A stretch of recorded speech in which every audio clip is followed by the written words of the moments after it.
I have been the keeper of the Third Meridian Vault for 31 years, and in that time I have been asked to open the sealed sector only twice. First time was by a young Orvathi tactician who believed the sealing was a clerical error, a classification left over from some administrative dispute that had long since been resolved. He was polite. He had brought documentation, gone through the correct channels, obtained the correct signatures, and stood before my reading desk with the kind of patient certainty that belongs only to people who have never been told no by the archive itself. I told him the sealing was not a clerical error.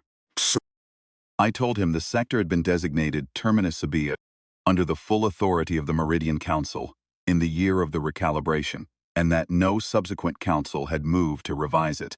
I told him the documentation he held was sufficient to request access to the summary record, the outer file, the part we are permitted to show, but not to the sealed interior, not to the log buoys, not to the full transmission recovery. He asked why. I gave him the only answer the archive permits. Because the council decided that the cost of curiosity in this particular case exceeded the value of the information obtained. He left. I never heard from him again. People who receive that answer either understand it or they find another line of work. He must have been the understanding kind. The second time was this morning. I had arrived at the vault in the usual way, through the long corridor that connects the station's habitation ring to the archival core, past the security seals, past the environmental threshold where the temperature drops 4 degrees to match the preservation standards for the oldest physical media.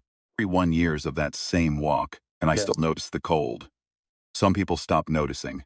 I decided early in my tenure that I did not want to stop noticing that the cold was part of the archive's grammar, the way the stone floor is part of a temple's grammar, and that to stop noticing it would be to start treating this place as merely a building. The vault in the early hours has a quality I have not found anywhere else. The archival lighting runs at low intensity before the station's general day cycle begins, and the effect is a deep blue that settles over the housing rows like water. The preservation housings themselves are a matte gray, uniformly sized, uniformly placed, each one labeled with a designation code and nothing more.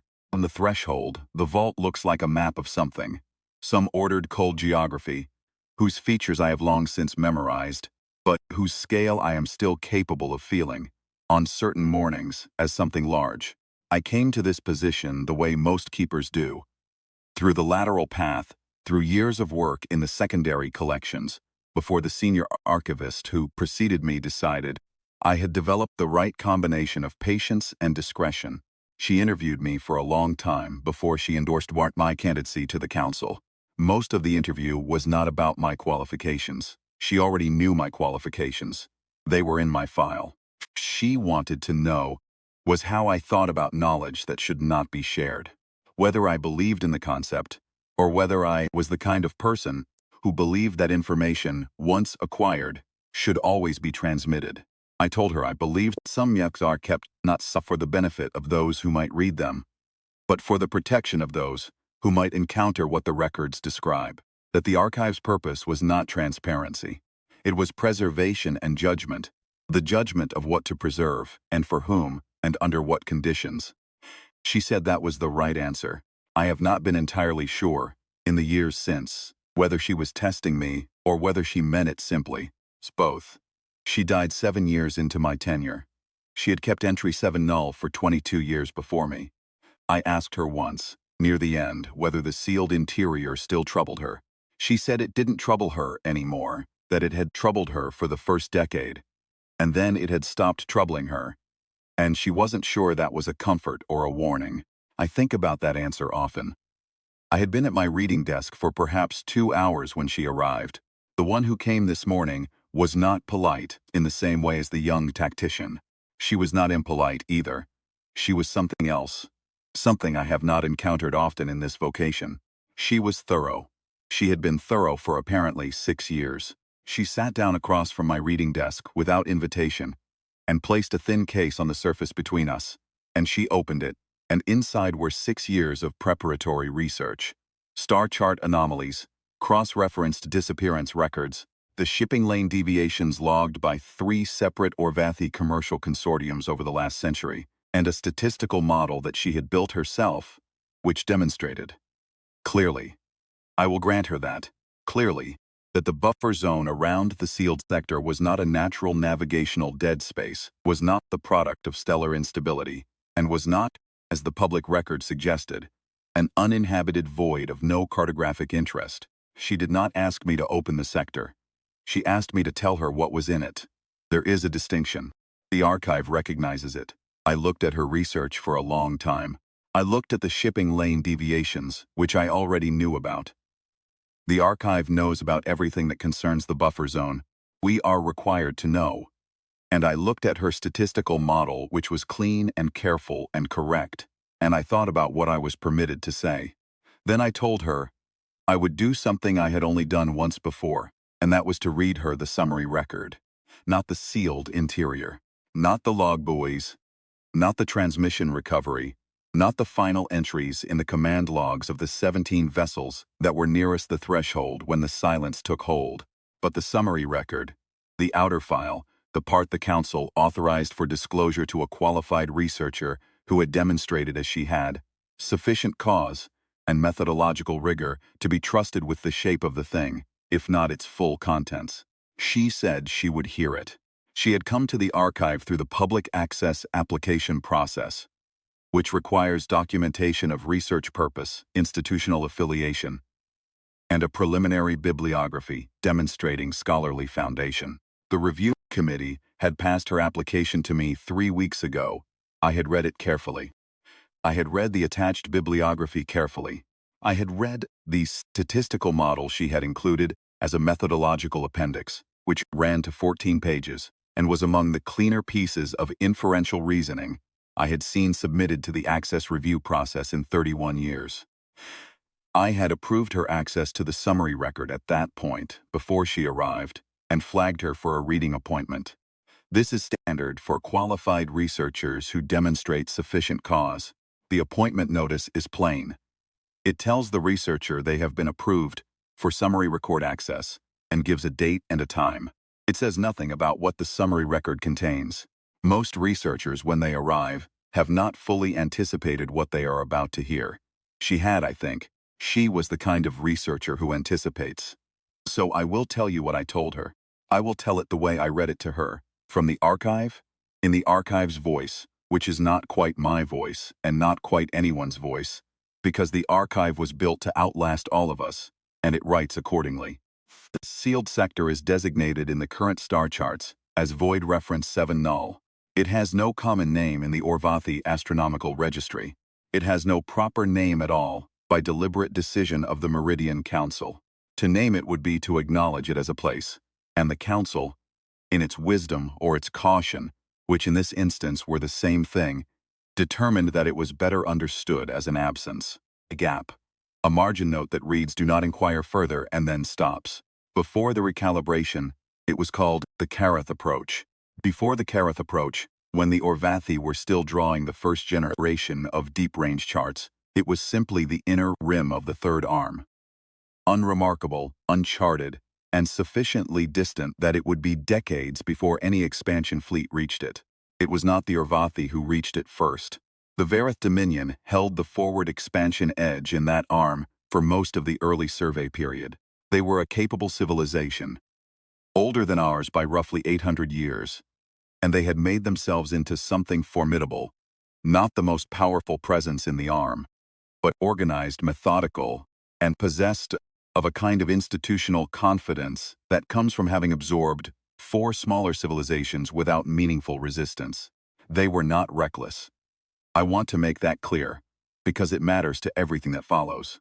The record that follows is not the record of a reckless people.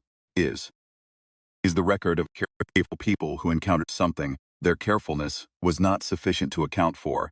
The Dominion's survey fleet reached the outer marker of what is now the buffer zone in the 43rd year of the survey period. They noted a cluster of inhabited systems, by the Dominion's standards. The dominant species had not yet achieved reliable interstellar travel, though they had reached their own immediate neighbors, and established what the Dominion survey logs describe as a nascent multi-system presence.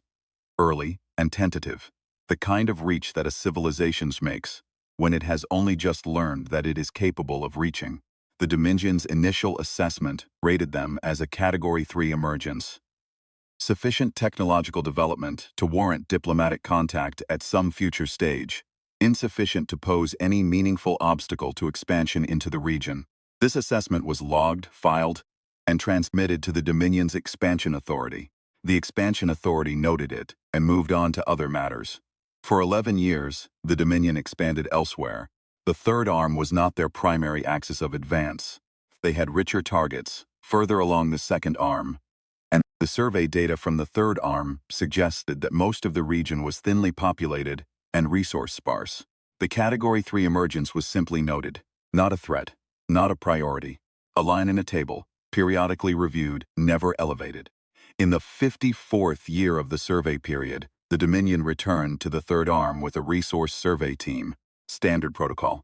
8 vessels, mostly automated, with a small command complement aboard the lead craft. Their purpose was to assess the mineral and energy yield of the outer systems, not to make contact with the Category 3 emergence, not yet, just to map what was there and file the numbers. They crossed into the inner rim. Their first transmission reported nothing unusual. The systems they were surveying were quiet. The Category 3 species was concentrated on a handful of worlds further inward, well outside the resource survey zone. There was no contact, no interaction, no indication that the survey team had been detected. Standard work, routine, the kind of work that generates logs no one reads carefully for years afterward.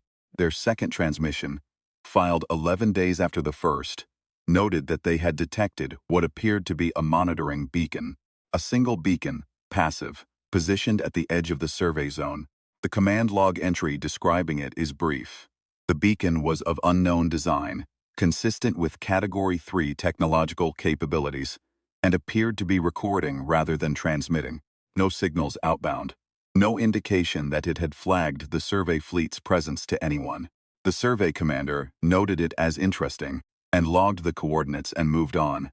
Their third transmission never arrived. The Expansion Authority waited. Transmission delays in deep survey work were not unusual. The relay network in the third arm was still sparse, and there were dead zones. Transmissions could be held for days or weeks. They waited the standard interval. They waited the extended interval. They waited beyond that. Nothing came through. They sent a search and recovery team, 12 vessels this time, because a missed survey team warranted more than another 8 ships, and the Dominion was thorough. The search and recovery team swept the outer rim survey zone with care. They followed the last known trajectory. They covered the dead zones. They reached the inner survey area. They found the survey ships. They found all 8 of them. The ships were intact. That is the detail I have seen most often, overlooked by those who encounter the outer file for the first time. The ships were not destroyed. There were no debris fields. No evidence of weapons fire along the hull plates.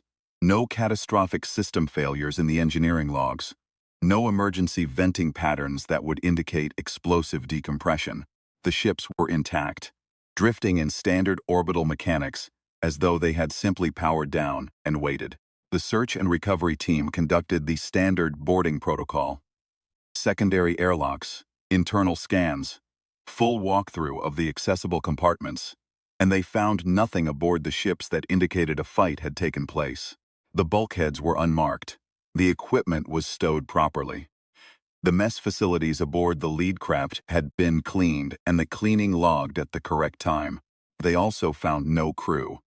Search and Recovery Commander's transmission to the Expansion Authority is one of the most carefully worded documents in the outer file. She had been trained, as all Dominion commanders were, to be precise and unemotional in her reporting. She reported the facts: the survey ships intact, the crew absent, no evidence of violence or emergency. The ship's navigation logs intact and readable. Their final entries made at a standard operational timestamp, describing a normal operational morning, meal rotation, equipment checks, the survey of a star system with no remarkable features. She noted that the passive monitoring beacon they had previously detected was no longer present. Its coordinates were empty. Whatever it had been built from, it was gone.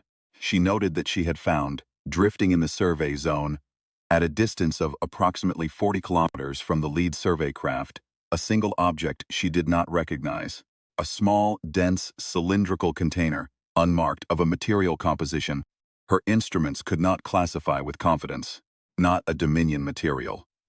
Not any cataloged material in the search and recovery fleet's reference database. She had brought it aboard with the full protocol for unidentified objects, remote handling, containment unit, no direct contact. She did not open it. I want to be precise about that, because it is one of the few decisions in this record that I find it easy to admire. She did not open it. She sealed it, and transmitted a full description to the Expansion Authority, and asked for guidance. She was thorough, and she was careful, and she recognized that she was holding something that deserved a different kind of attention than she was equipped to give it. Out there at the edge of the survey zone, with no specialist support, and a crew that had just found 8 empty ships, the Expansion Authority told her to bring it back, bring the survey ships, bring everything, come home.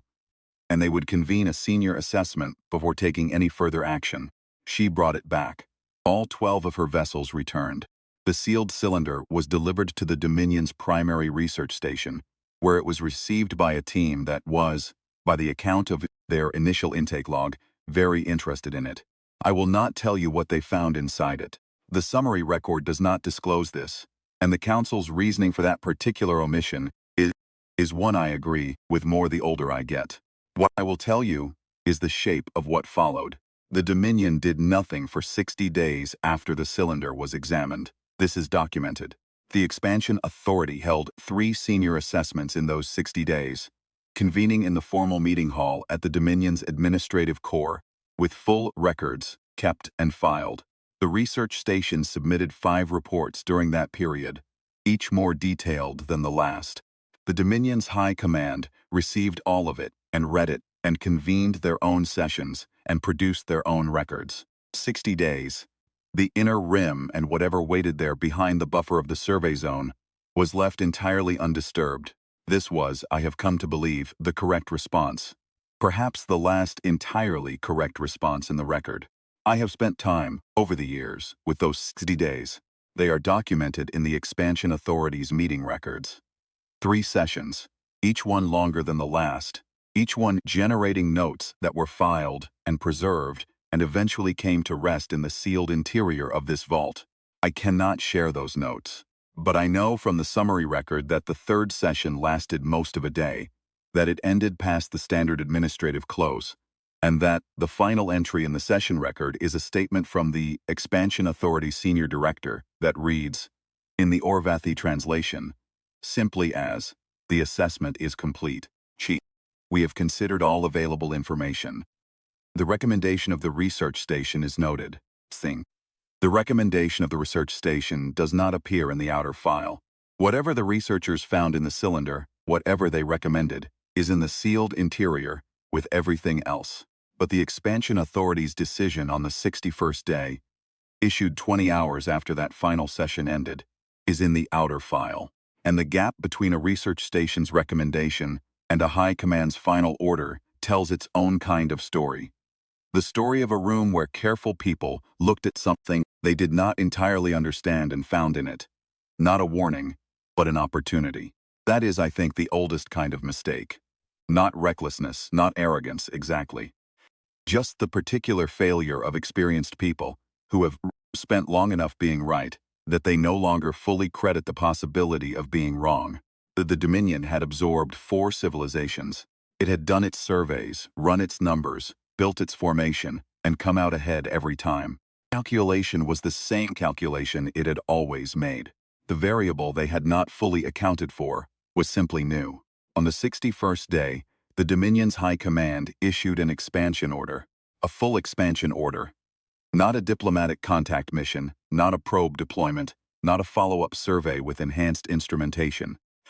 A fleet, 47 vessels, including 8 capital ships of the Dominion's 6th Advanced Formation, and their full support and logistics complement, with instructions to advance into the Inner Rim, and establish a Dominion presence in the systems occupied by the Category 3 emergence.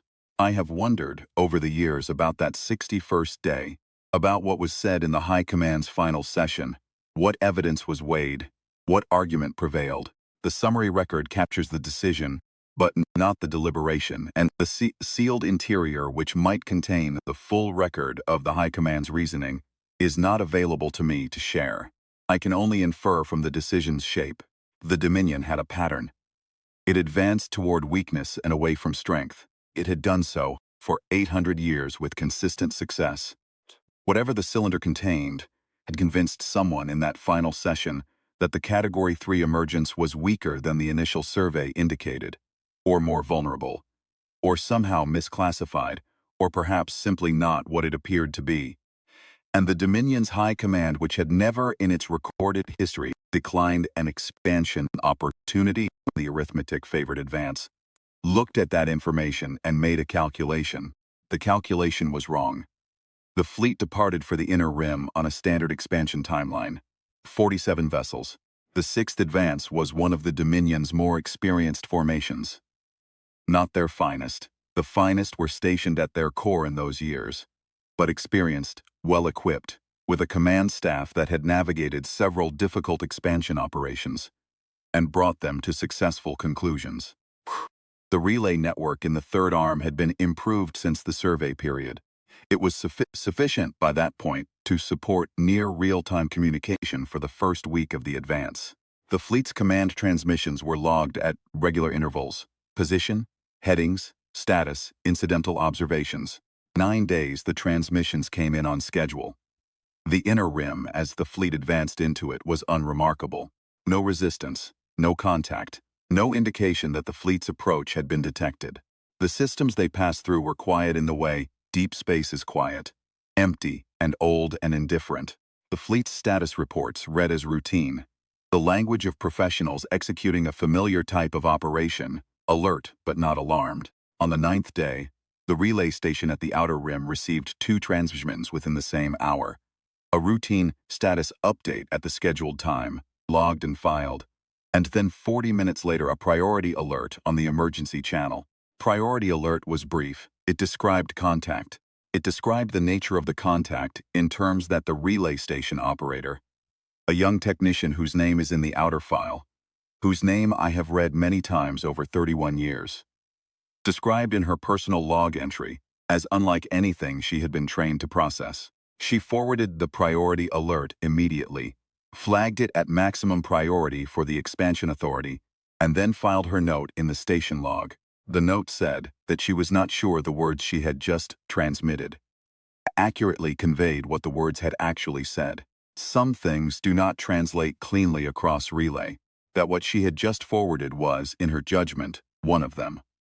After the priority alert, there was silence. Not complete silence immediately. Over the next 4 days, the Outer Rim relay station received 11 more transmissions from the fleet. The archive has all 11. They are in the sealed interior. I have read them, as I am entitled to do by the clearance that comes with this post, and I read them when I first took this role because I believed, correctly, I think, that a keeper should understand what they are keeping. The weight of a thing changes when you know what it contains. I have not read them again. I do not intend to. What I can tell you, what the Council authorized for disclosure in the summary record, is what came back. Of the 47 vessels of the 6th Advance Formation, 4 returned to Dominion space. 4 capital ships, not 4 vessels of the main formation, 4 vessels in total of any class. The 4 that returned were support and logistics craft, lighter, faster, stationed at the rearmament position of the formation's logistics tail when the silence began its work. 3 were crewed. 1 was automated, its navigation computer executing a return course without human input, because there was no human input available. The 3 crewed vessels were carrying, between them, 61 personnel. The 6th advance had departed with more than 9,000. The Dominion's response to the return of those 4 ships is documented in the outer file in enough detail for me to give you its shape. There was a containment protocol at the return point. standard for any craft returning from an ACT expansion zone before debriefing clearance is obtained. There were medical evaluations. There were intelligence interviews, extended and conducted by senior personnel. There were, eventually, formal depositions, taken over a period of several months, recorded in full and preserved in the sealed interior. What the summary record tells you is the outcome. The Dominion did not attempt a second incursion. This is the detail that has stayed with me longer than any other in 31 years. Not the numbers, though the numbers are what they are, but the decision. The Dominion's high command, which had absorbed 4 civilizations and advanced along 3 arms, and never once looked at an expansion opportunity and turned away, looked at what 61 people had brought back across the buffer zone and withdrew permanently. They did not withdraw from the 3rd arm entirely. They could not afford to, economically. Too much had been committed. But they withdrew from the inner rim and everything behind it. They replotted their expansion axes away from the Karath approach. They flagged the systems occupied by the Category 3 emergence as no transit in their navigation charts, with a designation that the Orvathi translation renders as something close to the phrase "leave it alone," and do not ask what happened to those who did not. They established a formal buffer and maintained it with active navigation advisories for the remainder of the Dominion's existence. And they told their expansion authority, in a formal directive preserved in the Dominion's own records, and eventually transmitted to the Orvathi archive through the channels of inter-civilizations scholarly exchange, that the Category 3 emergence was to be reclassified to Category 4, a mature spacefaring civilization warranting formal diplomacy, to Category 2, a regression or a reduced threat estimate, a category the Dominion created specifically and solely for this purpose, a Category of 1, a designation they rendered in their own script as something the Archives Translation Committee, after considerable work, chose to render in our language as "do not classify." The Dominion preserved this record for 140 years. Then it ceased to exist, not because of anything that happened in the 3rd arm, but because of political fragmentation, the slow internal unraveling that finds every overextended empire eventually. The Dominion's archive was dispersed when it fragmented. Most of it was lost. Some of it came to us through the secondary scholarly channels that operate even after civilizational collapse, because knowledge has a tendency to move toward whoever is willing to house it. The records of the 3rd arm reached the Orvathi Meridian Archive. The Meridian Council of that era read them and made its decision.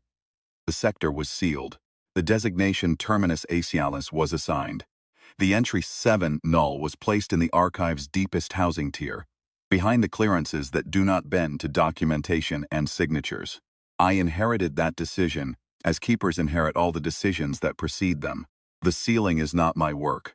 I did not choose the designation, but I have spent 31 years with the record, sitting in the quiet of the vault with the archival blue settling over the housing rows.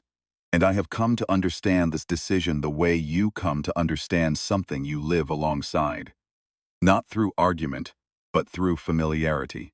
There are people in the archive's administrative structure who believe the Terminus Abyssal tier is anachronistic.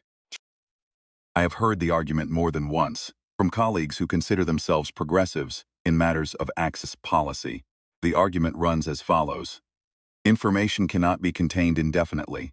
The civilizations that approach the buffer zone will eventually make contact, or attempt to, regardless of what any archive chooses to keep sealed. And the withholding of historical records serves neither scholarship nor diplomacy, merely the institutional comfort of the keepers who maintain it. The argument is not without merit, on its surface. I am not incapable of hearing it. I have sat with it, in the slow hours, and I have turned it over. What the argument misses, what the people who make it almost always miss, is that the Terminus Abyssal tier is not sealed for benefit of the civilizations that approach the buffer zone. It is sealed for the benefit of the civilizations that would read the record, and then make the same calculation the Dominion made. The summary record is available to qualified researchers with sufficient cause. The shape of the thing is not hidden. Anyone who does the work that this morning's researcher did can sit across from me and hear the numbers. 4 vessels, 61 personnel from 9,000. The buffer that holds without enforcement. That is in itself a kind of warning. A warning that can be heard and understood without the depositions, without the 11 transmissions, without the thing that the relay station technician said did not translate cleanly. A warning that lands on a researcher who has done 6 years of careful work and arrives here with clean methodology and leaves quietly, without argument. The sealed interiors stays sealed because the shape of the thing is already sufficient for anyone willing to look at it carefully. The interior is for the keepers. The interior is the reason the keepers keep the shape. The researcher this morning was not someone I needed to persuade. She had 6 years of careful work. She had arrived at the correct conclusions through legitimate means. She sat across from me and listened to the summary record without interrupting. And when I finished, she asked her questions. First question was how many vessels the Dominion had sent in the 6th advance. 47, I told her. 8 capital ships among them. The second question was how many returned. 4 vessels. 61 personnel. She did not write these numbers down. She sat with them. The third question was what the 61 had said. Depositions are in the sealed interior, I told her. The Council's reasoning for that seal is sound. She accepted this without argument, which told me something about her.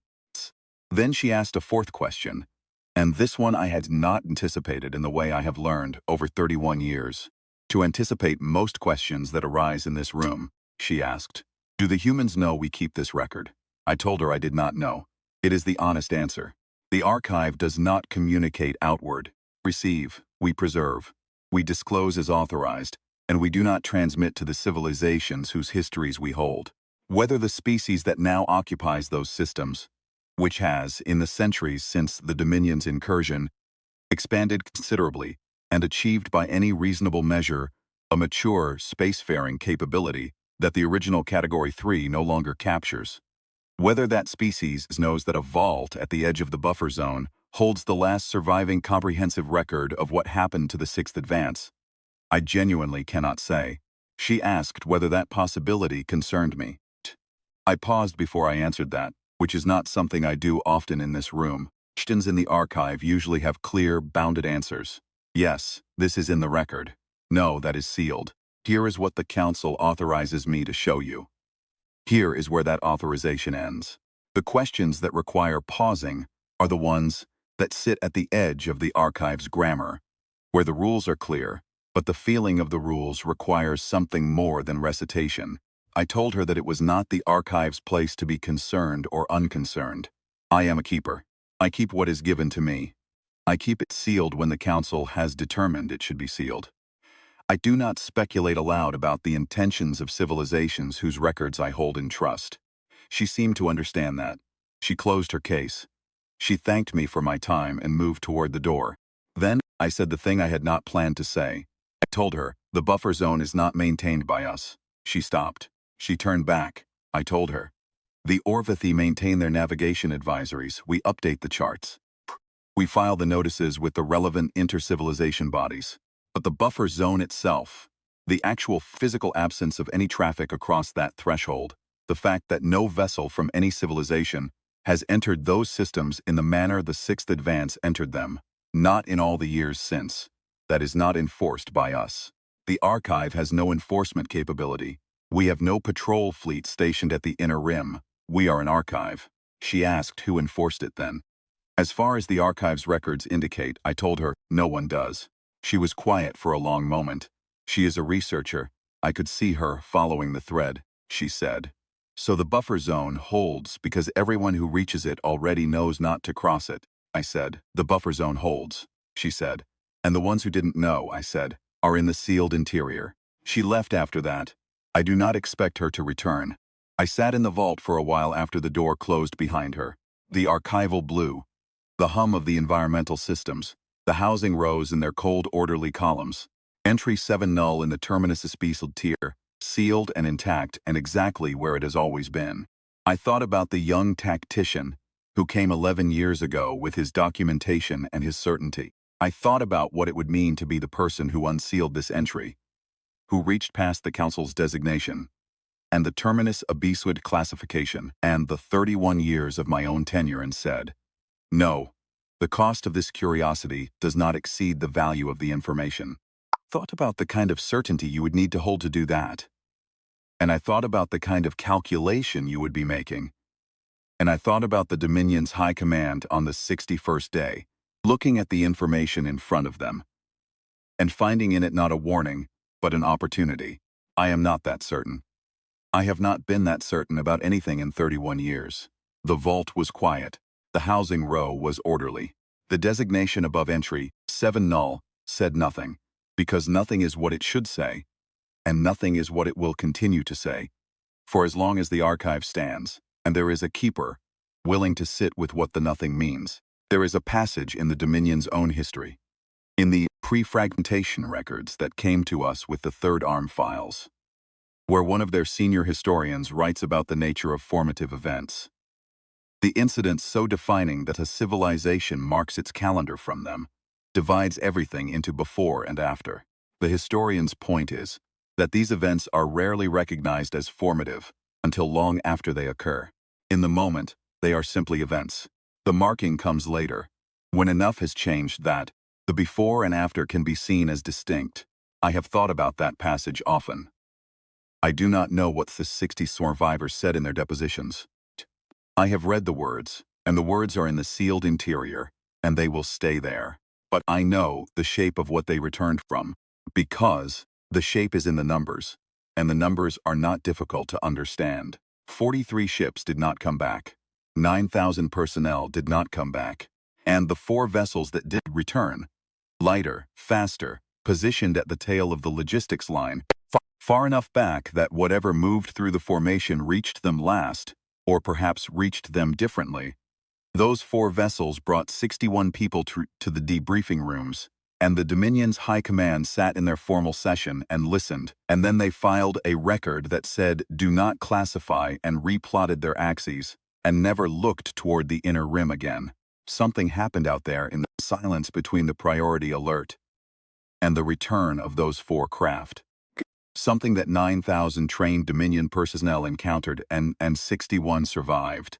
Something that the relay station technician said did not translate cleanly. Something that caused the most expansion-minded civilization in the Third Arm to create a new category of classification, and then use it only once. I do not need to read the depositions again to know the weight of that. I turned out the reading light. I walked to the threshold and looked back across the vault one last time. The housing rows, the archival blue, the placard, above entry 7 null, that says nothing, because the council decided that nothing was the right thing to say.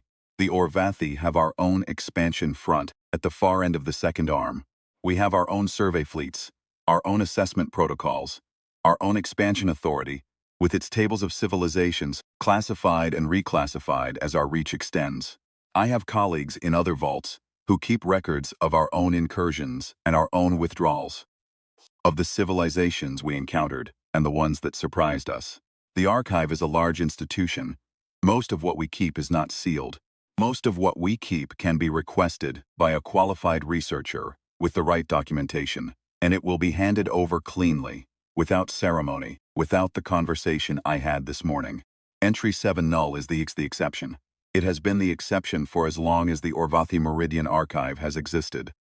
There is a reason it was the first entry placed in the terminus abyssuid tier when that tier was established.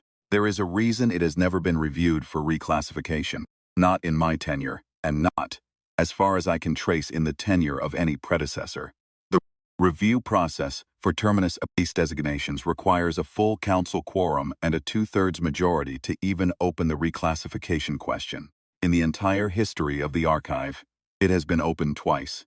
Both times, the designation was reaffirmed and the record sealed tighter than before. I was present for the second reaffirmation. I had been keeper for 9 years. I sat at the council table, and I listened to the arguments, and I watched the vote. And afterward, I walked back to the vault through the cold corridor, and I stood at my reading desk for a long time before I did anything else. The Dominion made a calculation. Their high command looked at the information front of them, and they calculated that the inner rim was accessible, that the Category 3 emergence was manageable, that the 47 ships of the 6th Advance were sufficient to the task. They were thorough people. They were careful people. They had 800 years of institutional knowledge about expansion operations, about assessing risk, about reading situations with the cold professional clarity that survives 8 centuries of practice. They were wrong. I have never stopped finding something instructive in that. Not a comfort.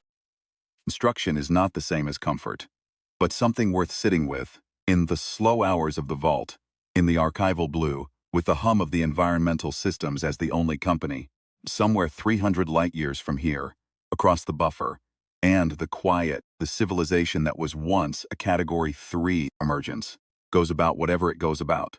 It has its own fleets, its own charts, its own margin notes in the sectors it considers significant.